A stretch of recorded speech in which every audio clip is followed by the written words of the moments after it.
दोस्तों नमस्कार, मैं Rajnish Kumar PVR aquaculture farm से। कैसी है मेरी पीवीआर एक्वा फैमिली? होप सब स्वस्थ होंगे और मस्त होंगे। दोस्तों आज इस वीडियो के माध्यम से मैं आपको टेम्परेचर, फीड इनटेक मछली का और एफसीआर की मैं आपस में एक रिलेशन शेयर करने वाला हूं, क्योंकि एक फार्म पे एक ऑब्जर्व करा कि कहां पे टेम्परेचर डाउन के कारण एफसीआर पे क्या इंपैक्ट पड़ा, फीड के इनटेक पे क्या इंपैक्ट पड़ा। दोस्तों मछली का डायरेक्टली खाना इनटेक करना टेम्परेचर पे डिपेंड करता है।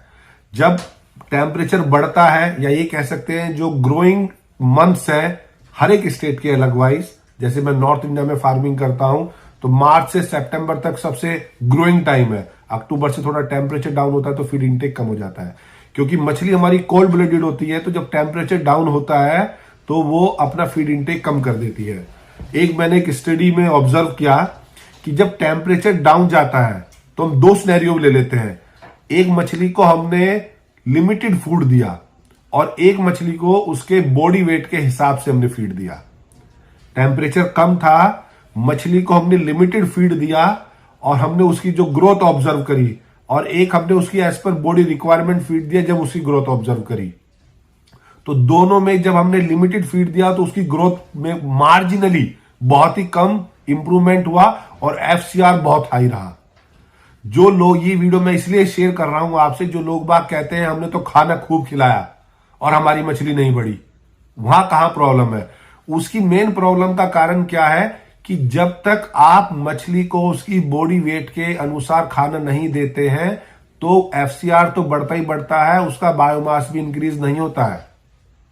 दूसरे सिनेरियो में हमने मछली के जब टेम्परेचर नॉर्मल था, उस केस में भी ये ऑब्जर्व करा कि जब मछली का हमारा टेम्परेचर ग्रोइंग टेम्परेचर है, टेम्परेचर हमारा अनुकूल है, और उसमें हमने उसे लिमिटेड फीड दिया और एक हमने उस पर एज पर बॉडी वेट दिया। उस केस में भी जब हमने ग्रोइंग टेम्परेचर में उसको उसकी बॉडी वेट के अकॉर्डिंग दिया, उसकी ग्रोथ भी अच्छी ऑब्जर्व हुई और एफसीआर भी आपका कम आया। तो मैं कंफ्यूजन आप ना हो, इसे दोबारा से आपको नटशेल में ये बताना चाहता हूं। जो किसान भाई ये कहते हैं कि हमने तो बहुत खाना खिलाया है लेकिन हमारी मछली बड़ी नहीं हुई, तो आप ये समझिए कि आपकी ओवर स्टॉकिंग तो नहीं है। अगर हमारी ओवर स्टॉकिंग होती है तो मछली को एज पर मछली की रिक्वायरमेंट पेट भरने लायक खाना नहीं मिल पाता है, और वो खाना नहीं मिलता तो उसकी ग्रोथ इंपैक्ट हो जाती है और एफसीआर आपका बढ़ जाता है। कई फार्म पे ऐसा ऑब्जर्व करा गया कि मछलियां तो उसने 20,000 स्टॉक कर दी और वो कह रहा है कि मैंने उसको 10 लाख का खाना खिला दिया, लेकिन मेरे तो दाने भी खाने, जो दाने के पैसे थे वो भी रिकवर नहीं हुए। तो मैं 100% श्योर कह सकता हूं वहां पे टेम्परेचर का बड़ा रोल था और स्टॉकिंग का बड़ा रोल था, और जो फीड इनटेक कर रही थी मछली वो उसके बायोमास के अकॉर्डिंग कम था। तो मेरे आप सबसे विनम्र निवेदन ये है, आप उतनी ही मछली स्टॉक कीजिए जिसको आप उसकी डाइट चार्ट के अकॉर्डिंग पूरे कल्चर में फीडिंग करा सके।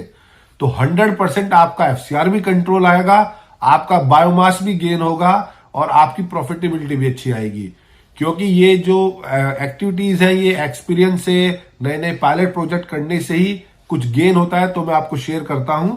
क्योंकि आप ऐसा बिल्कुल ना करें कि आपने स्टॉकिंग एक्स्ट्रा करी और आप कह रहे हैं कि मैं फीडिंग तो करा ही रहा हूं। जैसा कि जब सर्दी के टाइम होता है, सब कहते हैं हमारी मछलियां तो खाना खा रही हैं, रेगुलर हमारा टेम्परेचर मेंटेन हो रहा है, और वो उसी रेशियो में उसकी ग्रोथ नहीं होती, और आप उतना ही दाना गर्मी के मंथ में खिलाइए तो ग्रोथ ऑब्जर्व होती है।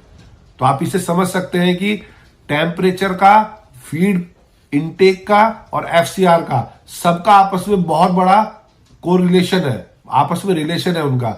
तो हमें खाना मछली के अकॉर्डिंग, उसकी डाइट चार्ट के अकॉर्डिंग खिलाना है, और उसको क्या प्रोटीन चाहिए, कितनी बार दिन में खिलाना है और क्या टेम्परेचर है, और ऑक्सीजन का भी हमें लेवल मेंटेन रखना है। तो बने रहे अपने पीवीआर एक्वा यूट्यूब चैनल पर और जानते रहे फिश फार्म से रिलेटेड बातें। धन्यवाद।